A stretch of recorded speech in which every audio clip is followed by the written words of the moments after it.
Samajwadi party आने वाले समय में हर विधानसभा की टिकट कौन की विधानसभा ये है, इन्हीं की है विधानसभा, कहाँ बटी हुई है? नहीं, इसमें बंटवारा है। ये बताओ, इनमें बंटवारा हो तो बताओ, इनमें अगर बंटवारा हो तो बताओ। माननीय मुलायम सिंह यादव जिंदाबाद, माननीय अखिलेश यादव जिंदाबाद।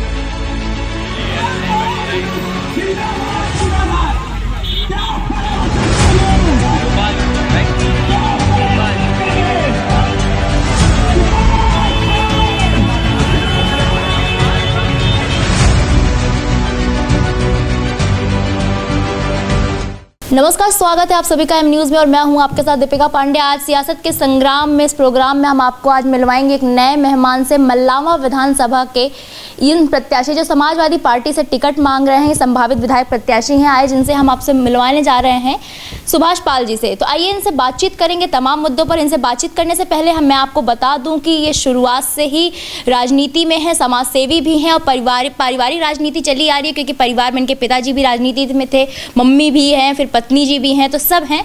तो आइए सभी चीज़ों के बारे में हम आपको रूबरू करवाएंगे। तो सबसे पहले हम सुभाष पाल जी से आपको मिलवाते हैं। सुभाष पाल जी, आपका बहुत बहुत स्वागत है एम न्यूज़ में।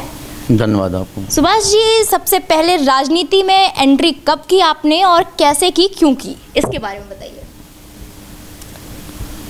पिताजी गांव के प्रधान थे जी। 1995 में, जब हमारे पिताजी 1995 से पहले पिताजी का एक्सीडेंट हो गया, उसमें हमारे तमाम पिताजी के साथियों ने, पिताजी भी बीमारी की हालत में पड़े थे, तो ये जिम्मेदारी सौंपी कि गांव पंचायत का चुनाव कि तुमको लड़ना है। महिला सीट थी, ताई जी को चुनाव लड़ाया, चुनाव भी बढ़िया जीती। उसके बाद में धीरे धीरे करके जब 5 साल का कार्यकाल रहा तो 2000 में सभी साथियों ने मिलकर हमको ही चुनाव लड़ाया। आपकी उम्र कितने वर्ष की थी? अब उस समय हमारी उम्र लगभग 23 साल की थी। अच्छा, 23 साल से ही। जी। और चुनाव लड़ाया। उसके बाद में 2005 सदस्य जिला पंचायत लड़ा, 2010 में भी सदस्य जिला पंचायत लड़े, और 2010 में अध्यक्ष जिला पंचायत का भी चुनाव हमने अपनी पत्नी को लड़ाया था। 2012 का चुनाव मैं बहुत छोटे से दल से, पीस पार्टी से मल्लावा विधानसभा में साथियों ने लड़ाया। और उसके बाद में 2017 का चुनाव समाजवादी पार्टी के सिंबल के नीचे मैंने लड़ा। एक अलग बात है कि दुर्भाग्य से दोनों बार हम चुनाव तो विधानसभा का हार गए, लेकिन जो स्नेह प्यार, जो सम्मान, जो पारिवारिक रिश्ते वाला स्नेह हमको क्षेत्र से मिला है, शायद ही किसी नेता को मिलता होगा। जी। आपने बताया कि आप 23 साल की उम्र में थे जब आपने पहला चुनाव लड़ा, तो मतलब इतनी कम उम्र में आप राजनीति में क्यों चले गए? आप कोई और भी राह चुन सकते थे अपने आप को सफल बनाने के लिए, सफलता पाने के लिए। नहीं, उससे भी कम उम्र थी जिस समय हम राजनीति में गए, उससे भी कम उम्र थी। हम 23 साल की उम्र में स्वयं प्रधान बन गए। उसके पहले एक चुनाव हम लड़ चुके थे, बताया तो कि पिताजी प्रधान थे और उस समय पिताजी का एक्सीडेंट हो गया था। तो पिताजी के साथियों ने और पिताजी ने भी जिम्मेदारी हमारे सिर दे रखी थी कि आपको ये चुनाव लीड करना है। राजनीति में ही मतलब आपका इंटरेस्ट क्यों आया, कोई और फील्ड में क्यों नहीं? बात तो सही है आपकी। जी। होता है कि पारिवारिक बैकग्राउंड अगर रहा राजनीतिक, तो वो क्षेत्र का विकास, लोगों से मिलना, लोगों की मदद करना, लोगों का सहयोग करना, ये तमाम चीज़ें रहीं। उस कारण से लगा कि हम राजनीति में आके कुछ बड़ा कर सकते हैं, कुछ लोगों का भलाई कर सकते हैं, लोगों का तमाम मदद की जा सकती है। इसलिए हमने राजनीति में आए तो फिर राजनीति में ही आगे बढ़ने का प्रयास किया। लोगों की मदद करना, लोगों का सहयोग करना, एक तरह से ये सब समाज सेवा ही है। तो समाज सेवा तो राजनीति से हटकर भी की जा सकती है। बिल्कुल बात सही कही आपने। लेकिन तमाम काम ऐसे हैं जो राजनीति में ही रह के किए जा सकते हैं। जी, जैसे मान लिया कहीं क्षेत्र में विकास कराना है, हम किसी गांव पंचायत के प्रधान हैं, नाली तो हम समाज सेवक बन के नाली खड़ंजा या नल तो नहीं लगवा सकते हैं, उसके लिए भी प्रधान बनना जरूरी है। तो फिर उस स्थिति में प्रधानी का चुनाव लड़ा और हमने जो काम कराया, आज भी लोग 25 साल 30 साल के बाद 25 साल के बाद में हम प्रधान थे उस समय काम कराए हुए, आज भी चलते हैं। और रही बात आपने कहा कि भाई राजनीति में ही क्यों, समाज सेवा और राजनीति दोनों एक दूसरे के पूरक हैं। क्षेत्र में मान लिया कहीं कोई विकास करना है, विधानसभा में कोई क्वेश्चन इस विधानसभा का उठाना है, इस जन समस्याएं का निराकरण कराना है, तो विधानसभा के अंदर उठाएंगे ना, बाहर तो नहीं उठाएंगे। बाहर उठाते भी लोगों से क्या फ़र्क पड़ता है। आपने अभी ऑफ कैमरा बताया था कि जो है आपका घर सांडी विधानसभा में आता है और आप प्रधान रहे तो अपने गांव में रहे होंगे, तो जो है आप जो विकास किया आपने अपने क्षेत्र में किया होगा, तो आप मल्लावा विधानसभा से क्यों टिकट मांग रहे हैं? मेरा जन्म जरूर सांडी विधानसभा के एक गांव है, सिमरा चौराहा, वहाँ हुआ, लेकिन हमारी पूरी कर्मभूमि शुरुआत से प्रधानी के चुनाव के बाद से जिला पंचायत से जो है बिलग्राम से शुरू हुई। बिलग्राम और सिमरा चौराहा लगा हुआ क्षेत्र है, वह हमने कभी जनबे नहीं करा कि कहाँ पर बॉर्डर है। बिलग्राम क्षेत्र के लोग मिले तब भी हमें अपने घर के ही मिले, और हमारे यहाँ के मिले तब तो मान लिया मिले ही। तो बॉर्डर का गांव था हमारा, उस वजह से लगा ही नहीं कभी कि हम सांडी विधानसभा में, हमें लगा सदैव मल्लावा ही विधानसभा क्षेत्र में जी हमारा गांव है, बिलग्राम ही हमारा ब्लॉक है। अलग बात थी कि वो ब्लॉक हमारा सुरसा था, लेकिन संबंध ज़्यादा सुरसा से भी ज़्यादा, सुरसा में भी संबंध है लोगों से, आज भी संबंध है। लोग बड़ा सम्मान इज्जत करते हैं, हम बड़ा प्यार करते हैं, लोगों को बड़ा सम्मान करते हैं, लोगों के हर सुख दुख में खड़े होते हैं। लेकिन उससे भी ज़्यादा बिलग्राम में हमको वहाँ पर सम्मान मिला, और आज भी ऐसी स्थिति है कि हर सूरत में लोग हमारे साथ खड़े हैं। और हमने 2022 में चुनाव लड़ने के लिए आवेदन भी किया है। मुझे पूरा भरोसा विश्वास है, और माननीय हमारे राष्ट्रीय अध्यक्ष माननीय अखिलेश यादव जी आए थे बिलग्राम 1 साल पहले जनवरी में, उन्होंने मेरा हाथ पकड़ के कहा भी था कि 2022 में यही चुनाव लड़ेंगे। ऐसा तमाम वीडियो भी हैं, और मुझे पूरा भरोसा अपने नेता पर है कि वो हमको ही चुनाव लड़ाएंगे, और हम चुनाव लड़के विधायक बन के, माहौल भी बढ़िया है पार्टी से लेके, और सब तमाम क्षेत्र में भी जो बीजेपी ने समस्याएं पैदा की है उसके निस्तारण के लिए केवल समाजवादी पार्टी ही दिखाई पड़ती है, और इस समस्याओं का निस्तारण कराने का पूरा प्रयास करेंगे जी। मल्लावा विधानसभा में मतलब आपने कहा कि आप शुरू से ही समाज सेवा करते आए हैं, तो मतलब आप लोगों का लगाव आपसे किस तरह का लगाव, आप किस लोगों से लगाव जाता है, जैसे कि युवा, बड़े बूढ़े, इन लोगों में सबसे ज़्यादा झुकाव कौन से ऐसे वो हैं जो जिनका झुकाव आपकी तरफ ज़्यादा है? देखिए ऐसा है, शुरुआत से जब से 2000 में हमने 1995 में प्रधानी का चुनाव अपने ताई जी को लड़ाया और उनके प्रतिनिधि के रूप में काम किया, तो बुजुर्गों का आशीर्वाद और नौजवानों का साथ तब से लेके आज तक भी, चाहे वो गांव पंचायत हो, चाहे वो जिला पंचायत का चुनाव रहा हो, चाहे वो ब्लॉक प्रमुख का रहा हो, चाहे वो अब विधानसभा की राजनीति करते हैं उनमें रहा हो, बुजुर्गों का आशीर्वाद मिलता है और नौजवानों का बढ़िया साथ मिलता है। कोई किसी से कम नहीं, न बुजुर्ग हमारे लिए कम है और न तो नौजवान भी, दोनों लोग खूब मजबूती के साथ हमारे साथ खड़े होते हैं। मैंने पहले भी बताया, मैं ऐसा सौभाग्यशाली नेता हूँ, सौभाग्यशाली मानता हूँ अपने आप को, जहाँ लोग बेटे के रूप में चुनाव लड़ाते हैं, जहाँ लोग भाई के रूप में चुनाव लड़ाते हैं। कोई के चच्चा हम होते हैं, कोई हमारा चच्चा होता है। राजनीति में भी जो है आए, उसके बाद में राजनीति में हमने पारिवारिक रिश्ते बना के राजनीति करी। ये नहीं कि राजनीति में आए तो राजनीतिक संबंध रहे, बात ख़त्म। अगर हमारा चच्चा है तो किसी के चच्चा हम होते हैं, कोई हमारा भाई, बड़ा भाई है, कोई छोटा भाई है। तो ये सम्मान जो हमको मिला और आज भी मिलता है, मैं तो ऊपर वाले को धन्यवाद देना चाहता हूँ, और यही चाहता हूँ, यही कामना करता हूँ कि ये स्नेह प्यार सदैव मिलता रहे और लोग हमारे साथ कल भी खड़े थे, आज भी खड़े हैं। और मुझे भरोसा है कि ऊपर वाले की मेहरबानी और हमारे लोगों के साथ अच्छे संबंधों के कारण पूरी जीवन जब तक हम लोग जिएंगे तब लोग साथ निभाएंगे। सुभाष जी, मल्लावा विधानसभा में सबसे अधिक कौन सी जातियां हैं और जाति समीकरण के हिसाब से आपने किस तरह तैयारी कर रखी है चुनाव की? हमने जातिवादी की कभी राजनीति नहीं करी और जातियों के विषय में आपको बता दूं, जो व्यक्ति नेता होता है, जो व्यक्ति नेता होता है वो कभी जातिवादी नहीं हो सकता है, और जो व्यक्ति जातिवादी व्यक्ति है वो कभी नेता बन ही नहीं सकता। तो जातिवाद की क्या बात से क्या मतलब? जिला पंचायत लड़ने गए थे तब वहाँ हमारी जाति की संख्या मात्र 100 थी। हमारी पत्नी उस क्षेत्र से 25,000 वोटों से जीती। जातिवाद की राजनीति बात करते तो कैसे जीत पाते, कैसे लड़ पाते? जमानत भी नहीं बचती।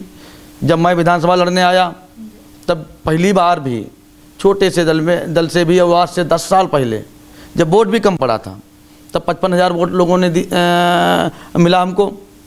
अगर जातिवाद की बात करते तो मैंने जातिवाद से अलग हटके राजनीति सदैव करी है। मैं मानता हूँ जो व्यक्ति जातिवादी है वो कभी नेता नहीं बन सकता है, और जो नेता है वो व्यक्ति कभी जातिवादी हो ही नहीं सकता, मेरा दावा।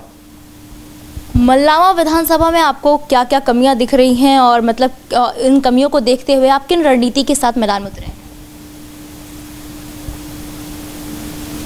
मल्लावा में आप कमियां पूछ रही हैं। मल्लावा इतना अच्छा क्षेत्र है, इतने अच्छे लोग हैं, कोई कमी नहीं। अब विकास की बात करें तो मुझे, जबकि मल्लावा एक ऐसा विधानसभा क्षेत्र है जहाँ से बहुत सी रोडें, जैसे मान लो ये हाईवे निकला है, एक्सप्रेस वे पड़ोस निकला है, तमाम सड़कों का जाल आसपास है, लेकिन उसके बाद में जो वास्तविक होना चाहिए मल्लावा विधानसभा क्षेत्र, बिलराम मल्लावा विधानसभा क्षेत्र जिस प्रकार से होना चाहिए, तमाम कमियां हैं। जैसे मालूम पड़ा हमारा मल्लावा प्रॉपर की बात कर लें, वहाँ कपड़े का पुराना व्यवसाय होता चला आया है। कपड़ा बनता भी, जो कपड़ा पहने बैठे हैं लगभग वही वो मल्लावा का ही बना है। इतना सब कुछ होने के बाद में मल्लावा को हम कभी भी पहचान नहीं मिल पाई, कपड़े के मामलों में बहुत बड़ी पहचान नहीं मिल पाई। मैं चाहता हूँ कभी मौका लगा तो प्रयास ये करूँगा कि मल्लावा को कपड़े के मामले में अलग पहचान मिले, जिसमें खादी का कपड़ा मेन कपड़ा वहाँ बनता है। और उसके साथ में जैसे मल्लावा में है, मल्लावा में अगर मंडी बने तो निश्चित तौर पर विकास होगा। और क्षेत्र की में तो सड़कों का वो बुरा हाल है, आप मेन हाईवे या मेन रोडों पर छोड़ दीजिए तो अगर जाइएगा गांव के तरफ तो आपको लगेगा कि जहां पर हमको 10 मिनट में पहुंचना है वह हमको आधा घंटा लग रहा है। तो बड़े ख़राब हाल हैं। बाद बाकी यहाँ तो मुझे जो लगा अब कि पिछले 5 साल से कि राजनीति नहीं दुकानदारी चल रही है। इसके ये इतने रेट हैं, इस चीज़ के इतने रेट हैं, इस चीज़ के इतने रेट हैं, लोग तबाह हैं। वैसे भी बीजेपी ने पूरे प्रदेश और पूरे देश में समस्या पैदा कर रखी है, महंगाई के रूप में, बेरोजगारी के रूप में। और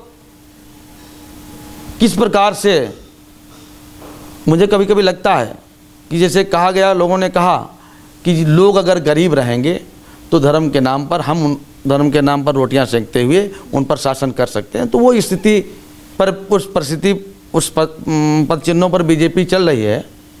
लेकिन समय परिवर्तनशील होता है। किसी दिन कांग्रेस का ज़माना था, आज बीजेपी का आ गया था। आने वाले समय में हो सकता है कि केंद्र में भी सरकार बदले। उत्तर प्रदेश में तो बदलने जा ही रही, लेकिन हो सकता है केंद्र में भी 2024 में सरकार बदले और तमाम समस्याओं का निराकरण हो जाए। तो जिस प्रकार से बीजेपी ने समस्या पैदा कर रखी थी हर क्षेत्र में, उन समस्याओं का निष्करण हो। और उसके साथ में जैसे आपने पूछा, इस क्षेत्र की बात आपने शुरुआत करी थी यहाँ से, तो क्षेत्र की जो समस्याएं हैं, मुझे लगता है कि हम लोगों की जो उम्मीदें अपेक्षाएं हैं उन पर खरे उतरने का काम करेंगे और 2022 में विधायक बनके और समाजवादी पार्टी की सरकार बनाने का काम हमारे क्षेत्र के लोग करेंगे। हमारे क्षेत्र की विधानसभा क्षेत्र के जो मुझे भाई परिवार किस तरीके से मानते हैं, समाजवादी पार्टी की कट्टर विचारधारा के साथ अच्छी विचारधारा के साथ खड़े हैं, तो वो लोग सब लोग विधानसभा पहुंचाने का काम करेंगे और सरकार बनाएंगे। अक्सर देखा जाता है कि मतलब 5 साल बाद जब लोग जीत जाते हैं तो 5 साल के लिए जनता को भूल जाते हैं, और अभी आपने इंटरव्यू के दौरान ही बताया कि विकास नहीं हुआ है, 5 साल में सिर्फ दुकानदारी ही चली है। तो जनता कैसे यकीन करे कि मतलब आप वैसे नेता नहीं निकलेंगे, आप उनके वैसे विधायक नहीं निकलेंगे? बात तो सही, लेकिन लालने के पाँव पालने में ही पता लगने लगते हैं। अगर मेरा काम करने का तरीका, मेरा स्वभाव, मेरी वाणी, मेरे जो पिछला बैकग्राउंड रहा, हमको 10 साल 5 साल लोगों ने परखा, तो अगर हमने गलत किया होगा, हमने बेईमानी करी, मैं सदैव कहता हूँ लोभी, लालची, भ्रष्टाचारी, बेईमान और लापरवाह नेता कभी क्षेत्र का भला नहीं कर सकता है, जनता का भला कर ही नहीं सकता है। इस प्रकार की सोच का नेता, अगर मैं तो साफ कहता हूँ कि जो 5 साल 10 साल 20 साल की हमारी राजनीतिक इतिहास है, उसमें अगर हमने बेईमानी करी होगी तो उम्मीद करो कि आगे भी बेईमानी करेंगे। अगर उसमें ईमानदारी से काम किया होगा तो आगे भी ईमानदारी से काम करेंगे। जब मैं पहली बार आया था तभी मैंने पीस पार्टी से छोटे से दल के रूप में चुनाव लड़ा। हमारी बिरादरी की, आप बिरादरी की बात कर रहे हो कि वहाँ पर ये भी संख्या नहीं थी। उस समय भी मैंने कहा था, मंच पर खड़े होकर कहा कि कुछ छोटा सामान खरीदने जाते हो और बड़ी बारीकी से उसका परीक्षण करते हो। मैंने कहा कि सुभाष पाल, हो सकता है कि आपके लिए 2012 में नए हैं, लेकिन आप जिम्मेदारी देने जा रहे हो विधानसभा की, खूब परख लेना, टटोल लेना, खूब जो है जानकारी कर लेना। अगर सुभाष पाल वाकई में अगर पहले भी अच्छा काम किए होंगे तो निश्चित तौर पर उम्मीद कर लेना कि सुभाष पाल आगे भी अच्छा करेंगे। पिछले बेईमानी करी होगी तो फिर उम्मीद करना कि सुभाष पाल बेईमानी करेंगे, ये आदमी ठीक नहीं। तो हमने 20 साल का जो छोटे से पदों पर रहते हुए यहाँ तक पहुँचे हैं, तो अगर पीछे अगर अच्छा किया होगा तो आगे भी उम्मीद की जा सकती है सुभाष पाल से कि अच्छा करेंगे। सुभाष जी, आपने बताया कि मतलब इससे पहले भी आप चुनाव लड़े हैं विधानसभा के लिए, लेकिन आपको कुछ कमियों की वजह से जीत नहीं हासिल हो पाई। तो वो क्या कमियां थी और क्या वो कमी पूरी कर ली है आपने इस बार, और आपको विश्वास हो गया है कि जनता इस बार आप पर पूरा भरोसा जताएगी? देखिए, 2012 का चुनाव जब हमारे, तो लोगों ने जान ही नहीं पाया कि हम जो माधवगंज के पश्चिम वाला इलाका था कि इतने मजबूत होके आ रहे हैं। खैर, पहला चुनाव था मेरे जीवन का। पिताजी कोई विधायक, सांसद, मिनिस्टर तो रहे नहीं थे। मैं भी बड़ा चुनाव पहली बार ही लड़ रहा था। 2017 का चुनाव, ये ज़रूर है, तो खुल के कहता हूँ कि हमारा टिकट हुआ, फिर कटा, फिर हुआ, तो उस चक्कर में जिस समय चुनाव की सेटिंग करनी थी, वो समाजवादी पार्टी में समस्या चल भी रही थी। आपने भी देखा होगा और कड़वा सच भी है कि जो आपस की लड़ाई चल रही थी उससे भारी नुकसान हुआ, और उस नुकसान के कारण टिकट कटना और फिर जुड़ना, फिर कटना, फिर जुड़ना, उसके वजह से जिस समय चुनाव की सेटिंग करनी थी उस समय हम टिकट की सेटिंग करते घूम रहे थे। कहीं से धोखा हो गया, कुछ धोखा हो गया, हम बहुत थोड़े वोटों से चुनाव हार गए। और जैसे आपने कहा कि क्या कमियां रह गई, उस समय जनभावना, उम्मीद लोग बीजेपी से लगाए बैठे थे। बीजेपी ने जो सपने दिखाए, बड़े सपने दिखाए, सपना देखना हम इंसानों की एक कमजोरी भी हुआ करती है कि बड़ा सपना देख लेते हैं।